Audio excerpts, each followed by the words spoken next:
Subscribe to our channel and hit the bell icon so that you know when live we go. Hello and welcome to today's DNS session. We are going to have a discussion on today's newspaper, The Hindu, Delhi edition dated 9th November 2021. We shall pick up articles important for civil service examination and discuss them as per the demand of the exam. This is the lead article from page number 8, a vital cog in Bongaigaon's response to malnutrition. The vital cog is the cog of administration. This article has been written by DM of Bongaigaon. She is the IAS officer from 2014 batch. If you read the article, you will understand as to how to write an essay. She has begun with a short introduction, putting up a quote of Hippocrates, linking that with the subject of the essay, and then she has taken it further step by step as an essay should be written. But we'll not look at this article from that perspective. We'll look at this article from the perspective of governance in general. I have discussed this template with you earlier multiple times, discussing various topics in previous DNS. For governance on any subject, the first and foremost thing that you need is policy. Policy is the lighthouse that gives direction to laws and initiatives and programs of government. To give direction to the vision of the policy, specifics have to be mentioned in legislation or some schemes that the government is running. The targets in the direction of the vision of the policy are mentioned in the programs and initiatives of government. To enforce the law or to run the programs and schemes and other initiatives of government, we need institutions. When an institution tries to do exactly that, to implement policy initiatives, programs, schemes, and laws, that is called as administration. Administration is the face of governance. It is the interface between government and people. The activities that we see happening around us is part of administration. For example, data collection, monitoring of schemes, FIR registration. Whatever happens at the interface of people and government is actually administration.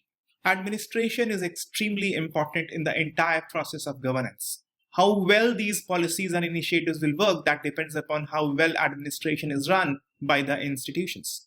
Administration is the RDS. It is the bottleneck. It could also be the bulwark, the horsepower, the finisher of the process of governance. In a democratic setup, administration cannot be successful without people's participation. Active citizenry participation is imperative for success of any government's initiative. And the entire process of governance gets smoothened and effective and efficient through use of science and technology or other social, economic, political innovation. For successful implementation of any scheme, some kind of innovation or use of science and tech, you must think. These are the areas that you must look for whenever you think about governance in any particular area. Now let's apply this template to Project Sampoorna that has been discussed in the article.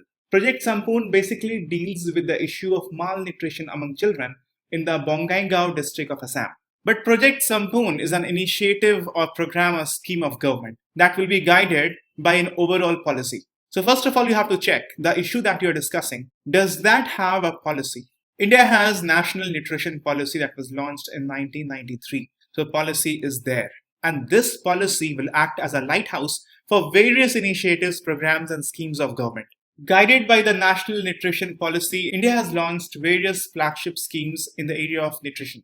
National Nutrition Mission, also called as Poshan Abhiyan, was launched in 2018. It is a flagship program of government to improve the nutritional outcome of children, pregnant women, and lactating mothers. NITI Aayog has prepared National Nutrition Strategy, and based on that, this mission aims to have malnutrition-free India by 2022. Mission has 4 major targets of reducing stunting, undernutrition, anemia, and low birth weight by 2%, 2%, 3%, and 2% respectively. The detail of this mission will be there in the PDF. We are not going to get into the detail of it because right now we are just discussing the structure of the issue. Midday meal scheme that was started in 1995 is also a very important initiative of Government of India concerning malnutrition in children.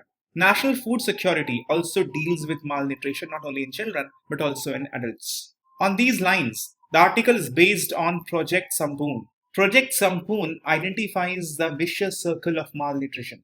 A malnourished child grows into an unhealthy adolescent and then further into an anemic pregnant woman, giving birth to a low birth weight baby. This baby then faces developmental delays, only to grow into a malnourished child and this child who struggles further for nutrition and appropriate care while the world around her barely makes the end meet. The child is stuck in the possibility of healthy society. So in the strategy for fighting malnutrition, Project Sampoorna identifies this lowest hanging fruit in the larger goal of malnutrition. For any initiative, scheme, program of Government of India, you need institutions. In general, for malnutrition, Government of India has National Nutrition Monitoring Bureau that became operational in 1972. Niti Aayog steers the Poshan Abhiyan. It is also an institution very active for malnutrition. Talking specifically about Project Sampoorna, it took help from UNICEF, IIT Guwahati, and Tezpur University. They gave statistical and technical support to the program. Once we have three things in place, the most crucial aspect that becomes the deciding factor is efficiency and effectiveness of administration. It is said that if our civilization fails, it will be largely because of failure of administration. Administration holds huge importance in the process of governance. Administration is the work of government, the process of governance at the ground level. To solve a problem, things should begin from data collection, identification of problem. When the Nutrition Month was celebrated in the month of September in 2020, then some 2,400 children were identified as malnourished in the district of Bongaigaon. This is obviously an administrative work, but this is the beginning of the process of solving a problem. The local administration took massive exercise for plotting weights and heights of children according to the World Health Organization growth charts, so that undernourished, malnourished, moderately acute malnourished, severely acute malnourished, different categories of children can be identified. Separate from this, National Health Family Survey 5 also documented the number of children under 5 who were stunted, wasted, or underweight. The survey also identified the number of anemic women and children in the district. Anemia is a very important determinant for the health of women and children. Separate from these, Project Saubhagya had its own estimation. The crucial first step of data collection and documentation has to be followed with very important second step, that is monitoring. The local administration put staff and institution and process in place to do continuous real-time monitoring. Real-time data sheets were updated by the field doctors and medical professionals, and incidents like high-risk pregnancy were reported immediately. This real-time monitoring and monitoring on the implementation of the scheme is crucial for feedback to the implementation. Any administration cannot be successful without people's participation. It is the job of the government to bring people's participation into administration. Administration is incomplete without people's participation. An administration that does not involve people, active citizenry, will lead to the failure of process of governance. So people's participation, and that in an innovative manner using technology or other innovation, is only to further the process of administration. Project Sampoorna brought people's participation into the process of governance. It specifically targeted mothers of severely acute malnourished and moderately acute malnourished children. The local administration came up with a very innovative concept of buddy mothers. They identified mother of a healthy child and in the same Anganwadi center, mother of a malnourished child, and they paired them up. The two pairs were called as buddy mothers. They were chosen such that they belong to the same Anganwadi center, they have similar socio-economic background, so they get along with each other quite well. The two mothers were given diet charts to indicate daily food intake of their children. And they would discuss this on all Tuesdays at the Anganwadi centers. They will also discuss the local healthy practices related to nutrition. This pairing up of mothers, their peer learning, support to each other, helped a lot. You see, the district nutritional rehabilitation centers, they have limited capacities. The number of beds in these centers will be substantially lower compared to the number of severely acute malnourished children. Also, the parents of children who are admitted at these centers have to forego their daily wages. And back home, the siblings of malnourished children, they are not taken care of and they in turn can become malnourished. So community-based management is essential for this. And with this idea, Project Sampoorna was launched with the tagline of Empowered Mothers, Healthy Children. This community-based approach brings multidimensional solution to a multidimensional problem. And then generous help from well-off people also aided the project's implementation. This community participation in this manner is an innovation in itself. It's a brilliant example of social innovation that you can use anywhere in the GS papers or essays. But talking more of innovation that was used in Project Sampoorna, you must know that this is not easy. Mothers getting together and they're having discussion in Anganwadi centers once in a week. That's not easy because they have to get out of home and they also have the responsibility at home, household chores, and then answerability to the male members of society and family. The problem is of patriarchy. One strategy to overcome the problem of patriarchy is to give financial empowerment to women. Then the male members are shut because the women are bringing money home. The local administration had powerful insight to understand the problem and they adopted a holistic approach to the problem. They had to ensure the financial empowerment of women so that they have social empowerment of getting together and discussing the issue of malnutrition. So the local administration started to enroll women in self-help groups under National Rural Livelihood Mission.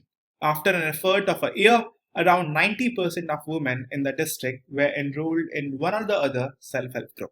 This seems to the solution of the problem of patriarchy. But when you do this, you will get another problem. The problem of transition. The women may be engaged in daily wage worker, and when you are pulling them out from there and try to engage them in self-help groups, it will take some time for these SHGs to take off. What during that period? During that period, the local administration arranged for 100 ml of milk and 1 egg for all the severely acute malnourished children. One step towards solution can take us 2 steps backward. The administration must ensure that enough safeguards are in place to move us only forward towards the solution. This thoughtful local administration of Bongaigaon did it. And they did it with almost zero economic investment, meaning no over-the-top investment for this particular measure. Whatever investment came, that came from already running government schemes and initiatives. It also has been noted by the author that the milk and the eggs were stopped after 3 months. But the Buddy Mothers model and women empowerment model continued to work. Mothers have done what institution could not for years. That's why it is said that people are powerful.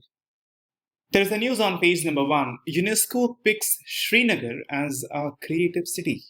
UNESCO has added to the list of creative city network with addition of 49 new cities. And from India, Srinagar has been designated as a creative city under the category of craft and folk arts. See, UNESCO Creative City Network was created in 2004. The purpose was first to identify cities that have used creativity as a strategic factor for sustainable urban development, so that creativity and cultural industries can be put at heart of development. It involves cooperation, sharing of best practices among public sectors, private sector and civil societies, both at local level and international level. There are 7 creative fields in which creative cities are added under UNESCO's Creative Cities Network. Craft and folk arts, media arts, film, design, gastronomy, literature and music. So far, before the addition of Srinagar, there were 5 cities in UNESCO's Creative City Network. Now the number is 6. Before Srinagar, Chennai and Varanasi were included in the category of music, Jaipur in the category of crafts and folk art, Mumbai in the category of film, and Hyderabad in the category of gastronomy. There is an article on page number 9, No Quota Without Quantifiable Data. See, recently Madras High Court has squashed 10.5% special reservation for Vaniyakula Kshatriyas within the overall 20% reservation for most backward classes and denotified communities. This actually we have already discussed before in multiple DNS. But just for your reference, I'm appending the video again. The issue discussed in the article comes under the larger issue of sub-classification. Supreme Court in E.V. Chinnaiya case said that scheduled castes are constitutionally homogeneous group. This is the nucleus of the discussion that we are going to have. This is the central question in your hand right now, whether scheduled caste and scheduled tribes are constitutionally homogeneous. If they are, then sub-classification will not be constitutionally valid. If they are not, then states can sub-classify scheduled caste to enable the weakest among the weak to get the benefit of reservation. But in Chinaya judgment, Supreme Court held that scheduled castes are constitutionally homogeneous. So states do not have the power to further subclassify scheduled caste and scheduled tribe for grant of quotas in jobs and admissions to educational institutions. The argument was that inter se classification, meaning classification within the group, violated Article 14, right to equality. Supreme Court reasoned that the declaration of a caste as a scheduled caste in the presidential list issued under Article 341 meant that any scheduled caste group gets subsumed in the broader categorization of scheduled castes under Article 341. Constitutionally, there is no provision of subclassification of scheduled caste under Article 341. Only the President has the power to notify inclusion or exclusion of a caste as a scheduled caste, and states cannot tinker with the list. The court reasoned that it was the power in the hand of the President to include or to exclude a caste from the list of scheduled caste, and subclassification by the states will be tinkering with this power of the President. So on these grounds, E.V. Chinaya judgment disallowed subclassification.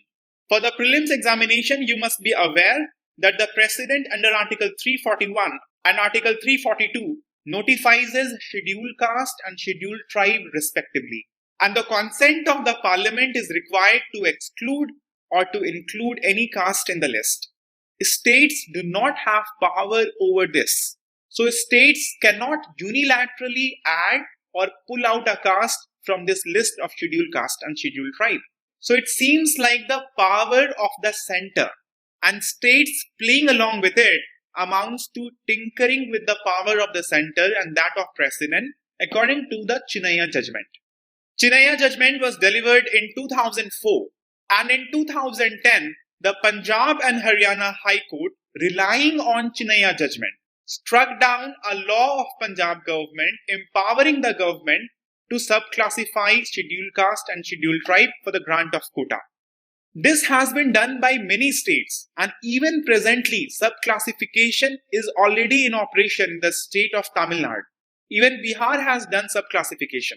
But this particular judgment of Punjab government was struck down by Punjab High Court, and Punjab High Court relied on the Supreme Court judgment in the Chinaya verdict.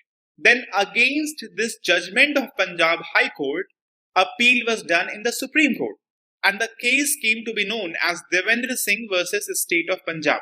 And this is the case on which judgment has been given yesterday. Yesterday, in the Devendra Singh case, Supreme Court has taken an opinion contrary to Chinaya judgment.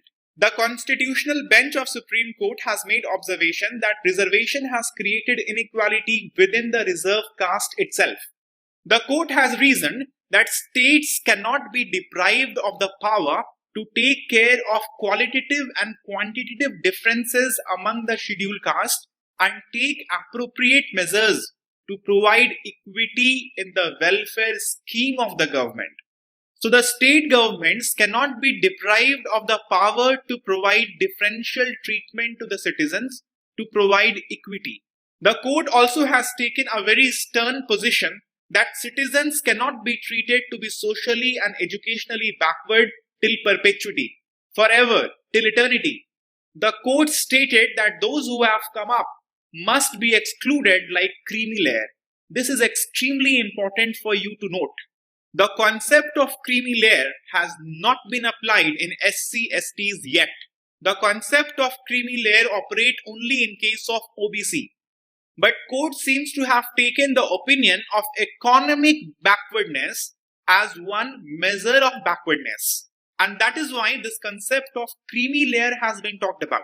I'm highlighting this because this is the core issue in the debate of reservation policy in India. Whether the reservation has to be given on basis of caste or it has to be given on the basis of economic condition. Supreme Court now seems to be in mood of giving reservation on basis of economic condition even within the framework of reservation on basis of caste. And finally, Supreme Court has said that subclassification within the presidential list of Article 341 does not amount to tinkering with it, as no caste is excluded from the list. Only their subclassification is being done to prioritize which group need greater help from the state. In the Chinaya judgment, Supreme Court said that subclassification is violative of Article 14 and of Article 341 because it violated right to equality and it tinkered with the power of precedent. In the Devendra Singh case, Supreme Court seems to have alluded to the same article but has drawn different conclusion. It is not violative of Article 14 because it is a settled issue in law that reasonable classification can be done, and that will not be violative of Article 14, right to equality.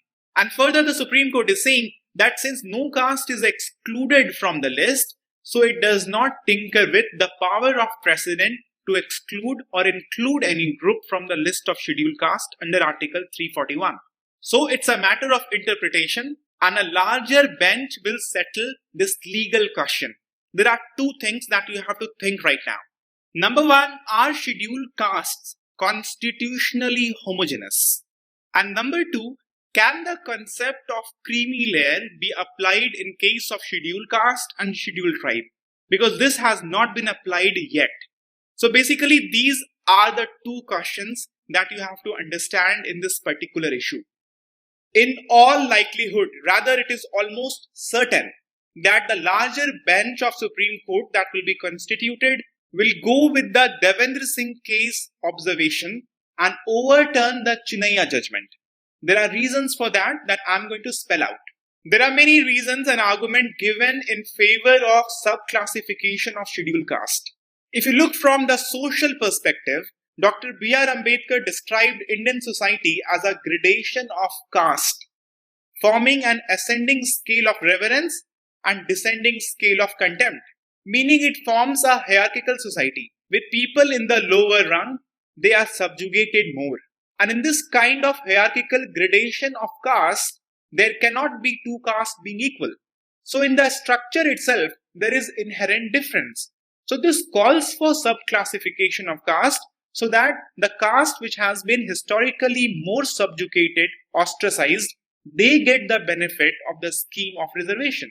Then there are legal arguments, and this is very important to understand. Listen very carefully. There is no legal hurdle in subclassification of scheduled caste. It is constitutionally valid. Look, if you read barely Article 14, Article 341, you wouldn't know whether it's valid or not. The constitutional validity of anything is told to us by the Supreme Court through its judgment, because the right to interpret the Constitution is constitutionally given to the Supreme Court.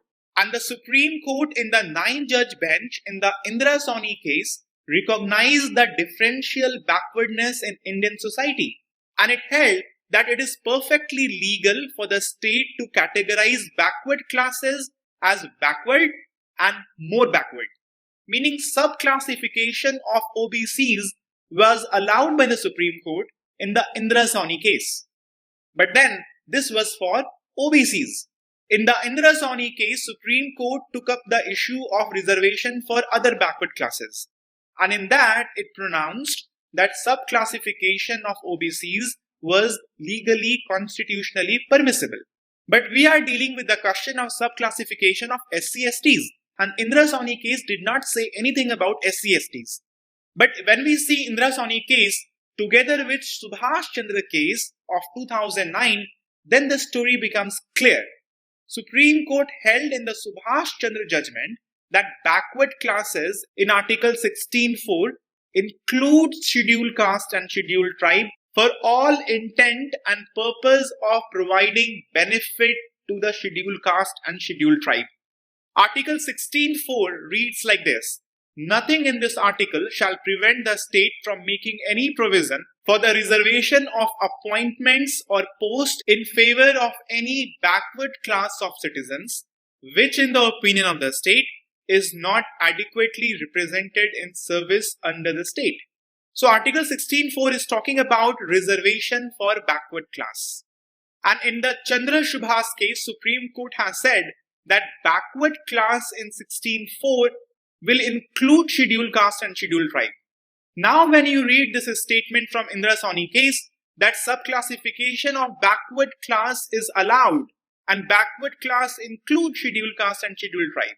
That means subclassification of scheduled caste and scheduled tribe will also be allowed.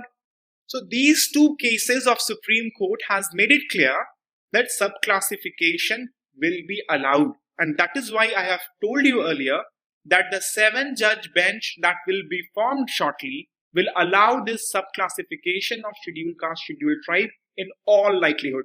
Then there are statistical arguments that subclassification should be done. We do not have the detailed data of representation of all the subcastes in government and educational institutions. But we do have data for many subcastes among scheduled caste, for the purpose of which a special commission or a special committee was formed to inquire into. I'm giving you one such example.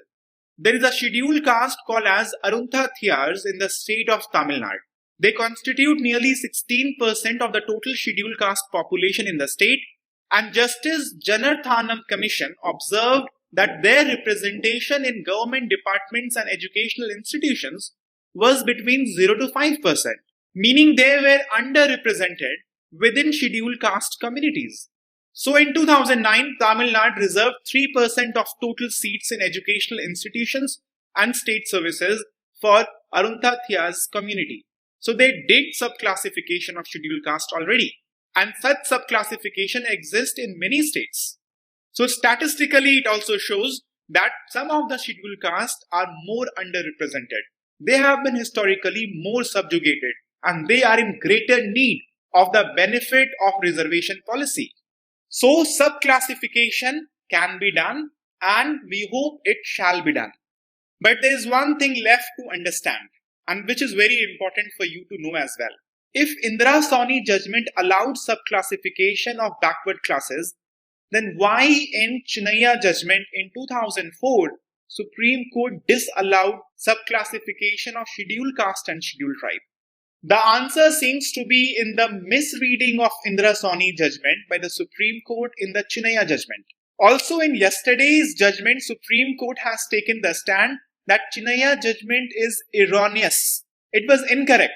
The judges were mistaken. They misunderstood the Indira Sawhney judgment. The majority judgment in the Indira Sawhney case read like this in one place. We feel that exclusion of such socially advanced members will make the class a truly backward class and would more appropriately serve the purpose and object of clause 16.4. So in the Indira Sawhney judgment, the judges were of opinion that creamy layer among OBC must be excluded so that the purpose of reservation is better met. However, the judges cautioned that this discussion is confined to other backward classes only and has no relevance in case of scheduled tribe and scheduled caste. It appears that in the Chinaya judgment, Supreme Court misunderstood the Indira Sawhney judgment to be not applicable to scheduled caste and scheduled tribe. But however, only this question of excluding the creamy layer was not applicable to scheduled caste and scheduled tribe, not the entire judgment. What the judges mentioned in the bracket was applicable only to this particular para of exclusion of such socially advanced members. So such exclusion of creamy layer will not apply to scheduled tribe and scheduled caste. That was the point, not the entire judgment. But the Chinaya judgment thought the entire judgment is not applicable. So if subclassification of OBC is allowed in Indira Sawhney judgment, that will not be applicable to SC/ST. But that was not the case. But that's how the Supreme Court thought to be the case. And that's why subclassification was not allowed. But this in all likelihood will be corrected very shortly. So subclassification can be done. You can take it for granted that Supreme Court will allow this. Indira Sawhney judgment also allowed this. The Devendra Singh judgment of yesterday also has made up its mind that they are going to allow this. So out of the two questions, first we have almost come to understand that scheduled caste and scheduled tribe are not constitutionally homogeneous. Now we come to the second question. Can the concept of creamy layer be applied to scheduled caste and scheduled tribe? In the Indira Sawhney judgment, judges specifically warned against this. They said this discussion is confined to OBC and has no relevance in case of STs and SCs. So clearly they didn't want the concept of creamy layer to be applied to SCs and STs. But yesterday's judgment of Supreme Court has alluded to this, that concept of creamy layer shall also be applied. And with that comes a danger. There are many legal jurists who are of the opinion that scheduled caste subclassification should not be based on economic condition. The reason is that caste is a social problem in India. It does not go away with some degree of educational or economic mobility. Way back in 1976, in the N.M. Thomas case, Supreme Court said that scheduled castes are not castes, they are class. Because even with considerable educational, economic or social mobility, the humiliation and violence of untouchability does not cease. It does not stop. Even the most affluent and powerful member of scheduled caste also have to face this atrocity of untouchability.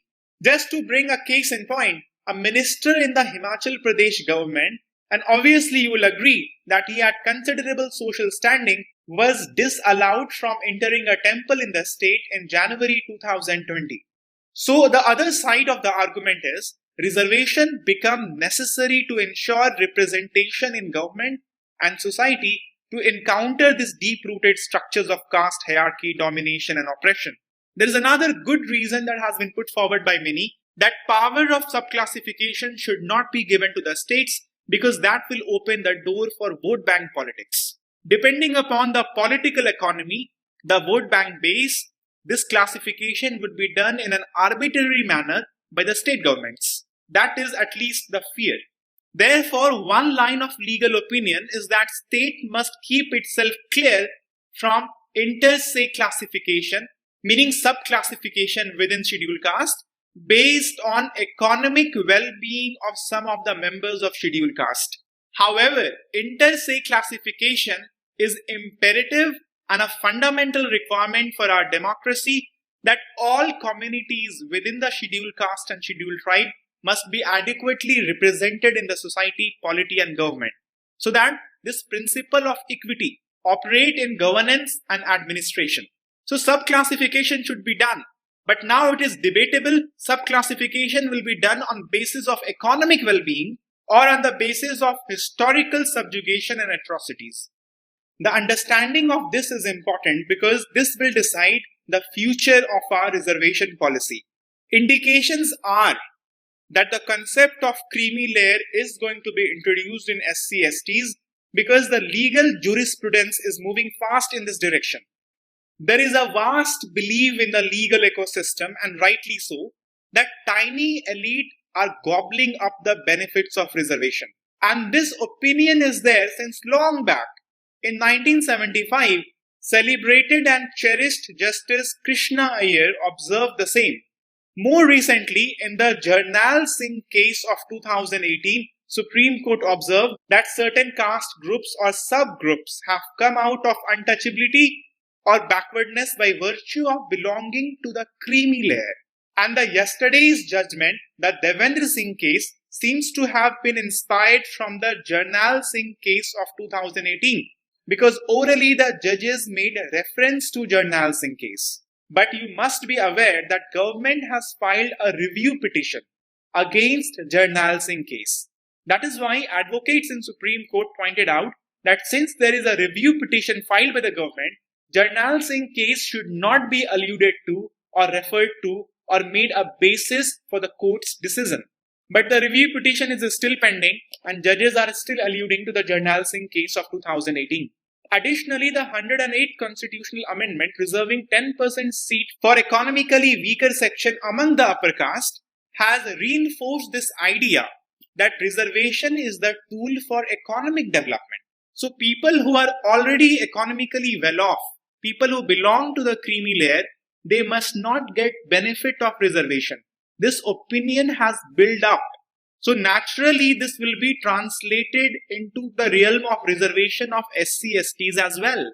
And yesterday in the Devendra Singh case, the court openly asked whether it is not unfair for some caste within the scheduled caste to take away all the benefits of reservation. So that would give you enough food for your thought. And you also must think about it, whether the concept of creamy layer should be applied to scheduled caste and scheduled tribe or not. But irrespective of your thinking, whatever judgment of Supreme Court will come, you must understand, and as a good citizen, you must accept and use that too in the mains exam. Now you have what you always have at the end, so please do what you always do at the end. Goodbye, take care.